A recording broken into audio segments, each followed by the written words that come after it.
Hello all, how are you? Hope you all are fine. So welcome to my channel Crystallized Science. So this is the continued video for chapter number 3. So let's begin today's video and we'll tell you the points that we will discuss today. That is, what is an atom, how big are atoms, and what are the modern day symbol of atoms of different elements. These all topics will be discussed in today's video.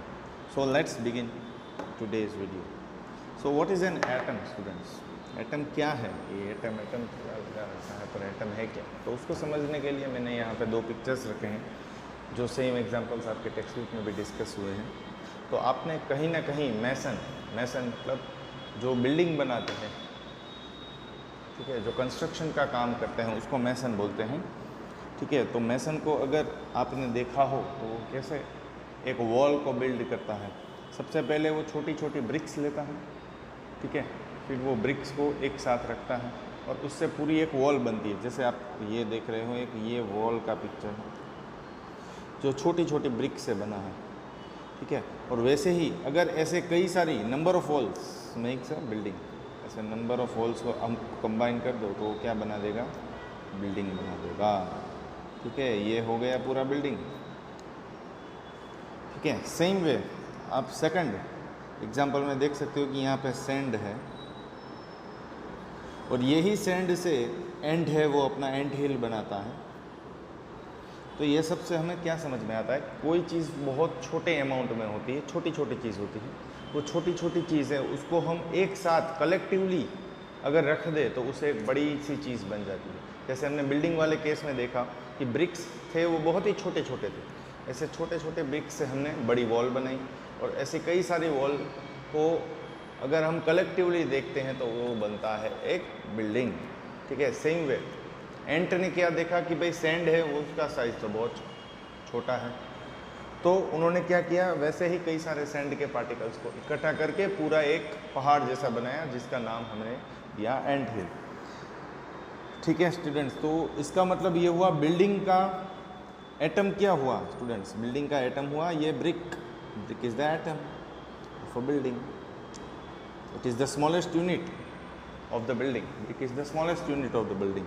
ठीक है, same way sand is the sand particles actually are the smallest unit of anthill. ठीक है, तो ये दोनों हमने atom के phase में, अगर अब हम ये चैप्टर के रिस्पेक्ट में अगर एग्जांपल देखें तो कोई भी मैटर है स्टूडेंट्स, जो डेल्टन ने भी बोला था कि कोई भी मैटर है स्टूडेंट्स, उसके अंदर ये जो पार्टिकल्स हैं स्टूडेंट्स, अंदर के जो पार्टिकल्स हैं वो किससे बने होते हैं? एटम से बने होते हैं. It is already cleared in postulate number 1 of John Dalton. So you can also study this from my previous video. Okay, now let us proceed further. So we understood that all the building blocks of matter are atoms. What we have understood from this example, that the building blocks of matter are atoms. ठीक है, कोई भी matter का building blocks है वो क्या है? Atoms होते हैं. चलो ठीक है, अब ये एटम कर रहे हैं तो एटम की कोई साइज़ तो होगी. जैसे हमें ब्रिक की एक साइज़ मालूम होती है, उसका शेप मालूम होता है. एटम जनरली स्फेरिकल शेप के होते हैं, तो उसका साइज़ कैसा होगा वो मैं आपको बता देता हूँ. तो उसके पहले आपको थोड़ा बहुत एटम के बारे में आइडिया भी होना ज़रूरी है. ठीक है स्टूडेंट, तो यहाँ पे मैं अगर एटम ड्रॉ करता हूँ तो समझ लीजिए कि ये एक न्यूक्लियस है बीच में. ठीक है स्टूडेंट्स, और उसके ऊपर एक ऐसा एक ऑर्बिट है. ठीक है,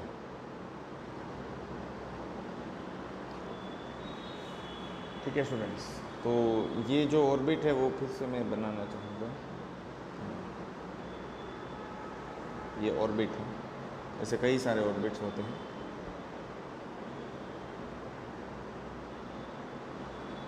ठीक है स्टूडेंट्स, तो ये एटम की साइज़ क्या होगी या फिर एटॉमिक रेडियस क्या होगा? एटम की साइज़ मतलब एटॉमिक रेडियस. तो रेडियस क्या होता है स्टूडेंट? सर्कल के रिस्पेक्ट से देखो तो सेंटर से लेकर आपका जो सर्कल का पेरीफेरी है जो बाउंड्री है वहाँ तक का डिस्टेंस है उसको हम बोलते हैं रेडियस। तो इससे क्या बोलेंगे हम? Atomic radius. क्या बोलेंगे स्टूडेंट्स? Atomic radius. और ये जो एटॉमिक रेडियस है स्टूडेंट्स, उसकी साइज़ कितनी है? तो size of atomic radius is equal to 1/10⁻⁹ metre, that is 10⁻⁹ metre. ठीक है स्टूडेंट्स, तो एटॉमिक रेडियस की साइज़ क्या हुई ये तो समझ में आ गया होगा। इसको हम बोलते हैं 1 नैनोमीटर जितनी साइज़ होती है। सो 1 नैनोमीटर जितनी साइज़ मतलब क्या? 1 nanometre is nothing but your 10⁻⁹ metre. Okay students, 1 nanometre is equal to 10⁻⁹ metre. ये आपको याद रखना है कि 1 नैनोमीटर जितनी साइज़ होती है किसकी? एटम के रेडियस की। तो इसका मतलब क्या हुआ स्टूडेंट्स? थोड़ा न्यूमेरिकली समझते हैं। तो देखिए 1 metre is equal to 10⁻⁹ nanometre ऐसा लिखा है टेक्स्ट बुक में। ऐसा क्यों लिखा है ये समझने की कोशिश करते हैं। ठीक है, ये तो क्लियर हो गया होगा कि भाई एटॉमिक रेडियस की साइज़ कितनी होती है? नैनोमीटर जितनी होती है। ठीक है, तो यहाँ पे आप देखिए स्टूडेंट्स कि 1 metre is equal to 10⁻⁹ nanometre ऐसा क्यों लिखा है students? Let us concentrate on this RHS part. RHS part के ऊपर आप कॉन्सेंट्रेट कीजिए स्टूडेंट्स। तो 10⁹ इंटू नैनोमीटर ऐसे दिया है, तो 10⁹ इंटू 1 नैनोमीटर लिख सकता हूँ स्टूडेंट्स। यस, मैं लिख सकता हूँ। 1 तो किसी के भी साथ मल्टीप्लाई कर सकता हूँ because 1 is the identity of multiplication. So 10⁹ into 1 nanometre is equal to 10⁻⁹ metre. ठीक है, और आपने मैथ्स में पढ़ा होगा 9 - 9 तो होगा 10⁻�0। तो 10⁻�0 का मतलब होगा 1 मीटर, इसीलिए 1 metre is equal to 10⁻⁹ nanometre. ठीक है स्टूडेंट्स, क्यों आया मैंने पूरा आपको प्रूफ दे दिया। ये आ गया हमारा LHS, लेफ्ट हैंड साइड आ गया, देख लीजिए। So 1 metre is equal to 10⁻⁹ nanometre. Why, how, उसका आंसर मैंने आपको समझा दिया। ठीक है, 1 नैनोमीटर मतलब कितना होता है? 10⁻⁹ मीटर। अब स्टूडेंट्स इसको मुझे प्रैक्टिकली समझना है। तो अगर मैं 1 के 1 मेरे पास कोई भी एक सब्सटेंस है उसका मैं 10⁻⁹ पार्ट करता हूँ, उतना एटम ऑफ हाइड्रोजन उसका रेडियस होगा स्टूडेंट्स 10⁻⁻10 मीटर जितना। ठीक है, molecule of water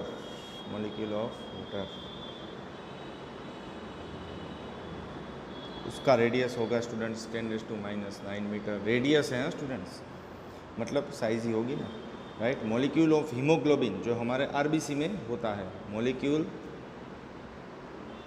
of haemoglobin जो होगा 10⁻⁻8। और लास्टली हम डिस्कस करेंगे सैंड का जो एटम होता है, एक एटम, उसका साइज़ होता है 10⁻⁴ मीटर। ये सब मीटर में दिए हैं स्टूडेंट्स, याद रखना, और कई सारे हैं। ठीक है स्टूडेंट्स, तो अभी आपको समझ में आ गया होगा कि एक एटम की साइज़ है वो बहुत ही छोटी है। Practically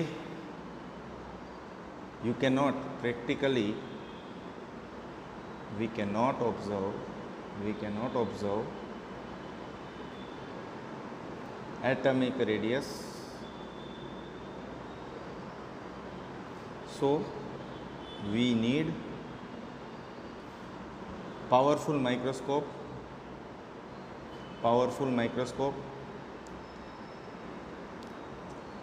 to visualize atoms of elements or compounds। तो हमें प्रैक्टिकली हम ऑब्जर्व नहीं कर सकते हैं कि भाई एटम्स कहाँ पे है, या उसकी साइज़ इतनी छोटी है, तो आप नैनोमीटर तक तो देख ही नहीं सकते हो, बहुत ही छोटा है। तो आपको क्या चाहिए स्टूडेंट्स?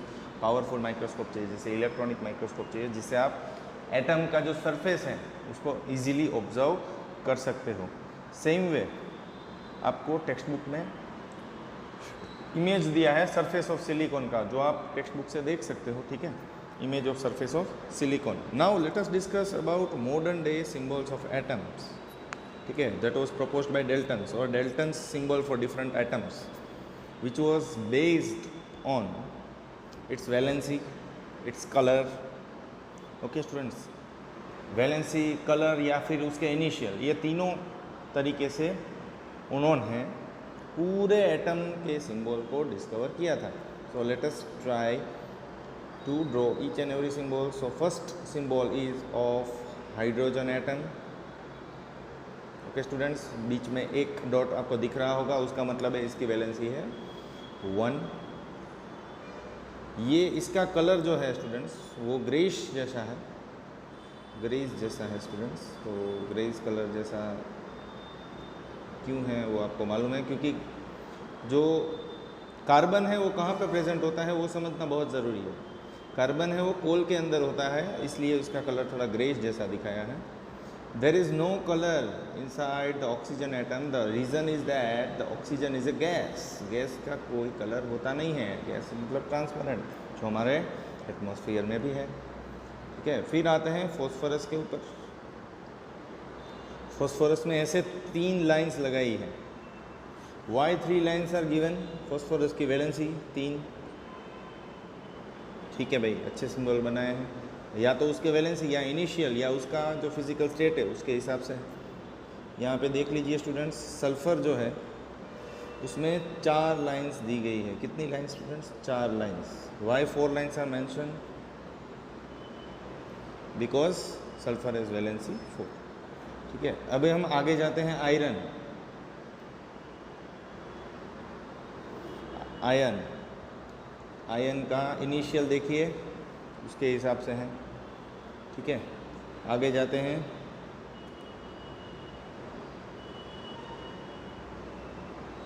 कॉपर। ठीक है स्टूडेंट्स, फिर आगे जाते हैं लीड। लीड, फिर आगे जाते हैं सिल्वर, चांदी। ठीक है स्टूडेंट्स, वैसे ही गोल्ड, प्लेटिना, मर्क्यूरी सबके सिंबल्स हैं। तो अब आपको समझ में आ गया होगा कि कैसे सिंबल्स डाल्टन ने बनाए हैं। ठीक है, और जिसको मॉडर्न डे सिंबल भी माना जाता है। ठीक है स्टूडेंट्स, आई थिंक ये सब कुछ आपको क्लियर हो गया होगा। अब हम आगे जाते हैं कि भाई नेम ऑफ एलिमेंट्स कैसे दिए होंगे एक एक एटम्स को। How name of elements is given. Name of elements is given two atoms. अरे भाई नाम कैसे हुआ, नामकरण कैसे हुआ है ये सबका, वो भी जानना ज़रूरी है। ठीक है, तो सबसे पहले ये नेम हैं वो कैसे दिए जाते थे, जहाँ से वो मिलता था वो लोकेशन का नाम दिया जाता था। It was given on the basis of the location from which it is found. That is, हम एग्जाम्पल लेते हैं, कॉपर हैं वो उसका लोकेशन क्या था, कॉपर का लोकेशन क्या था? साइप्रस। क्या था स्टूडेंट्स लोकेशन? साइप्रस। ठीक है, फिर दूसरा ऐसा था कि जो कई सारे एलिमेंट्स थे उसके नाम उसके स्पेसिफिक कलर से दिए जाते थे, कलर्स। जैसे कि एग्जाम्पल इज़ गोल्ड। तो गोल्ड को नाम गोल्ड क्यों दिया गया? क्योंकि उसका कलर था येलो। ठीक है, इसलिए उसका नाम गोल्ड दिया गया है। ठीक है स्टूडेंट्स, तो साइप्रस से वो लोकेशन से कॉपर बना और येलो कलर से गोल्ड नाम आया है। ठीक है, तो ये सब नाम बनाने में थोड़ा बहुत कॉम्प्लेक्शन हो रहा था, इसलिए फिर क्या डिसाइड हुआ स्टूडेंट्स कि एक इंटरनेशनल लेवल के ऊपर एक कमेटी बनेगी जिसका नाम है international union for pure and applied chemistry.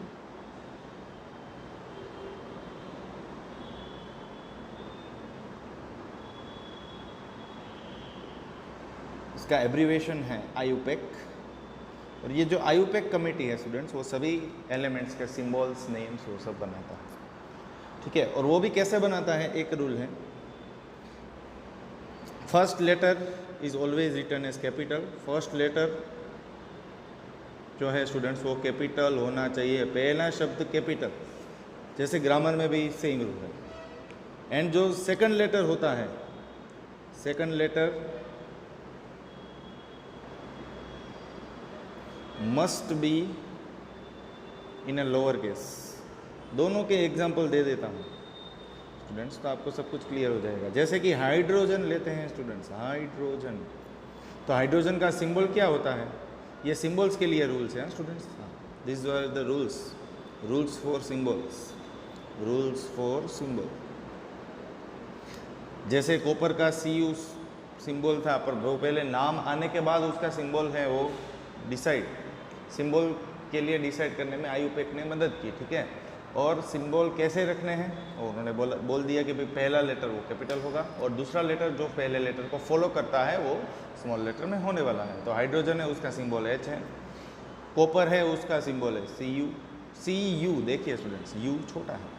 Calcium है, उसका सिंबल है Ca, ठीक है स्टूडेंट्स। आयरन है, उसका सिंबल है Fe। Just look to the each and every letters, देखिए ये कैपिटल है, ये स्मॉल है, ये कैपिटल है, ये स्मॉल है, ये कैपिटल है, ये स्मॉल है, ये तीनों रूल नंबर 2 है। और ये वाला जो एग्जांपल है वो रूल नंबर 1 है। ये रूल नंबर 1, ये rule number 2। Rule number 1 first letter वाला, रूल नंबर 2 सेकंड लेटर वाला। होपफुली आपको ये पूरा वीडियो समझ में आ गया होगा, ठीक है स्टूडेंट्स। वैसे ही आपको टेबल 3.1 पूरा टेक्स्ट बुक में दिया है, आपको पढ़ना पड़ेगा, तभी आपको आगे का टॉपिक जो एटॉमिक मास है वो समझ में आएगा। सेम वे कई सारे एलिमेंट्स दिए हैं आपको टेबल में, अप्रोक्सीमेटली आपको 40 to 50 एलिमेंट्स के जो सिंबल्स और नेम दोनों याद रखने हैं। उसके बाद हम नेक्स्ट टॉपिक में एटॉमिक मास, उसके रेशियो के बारे में डिस्कस करेंगे। तब तक ये वीडियो को लाइक कर दीजिए, सब्सक्राइब कीजिए। Thank you for watching.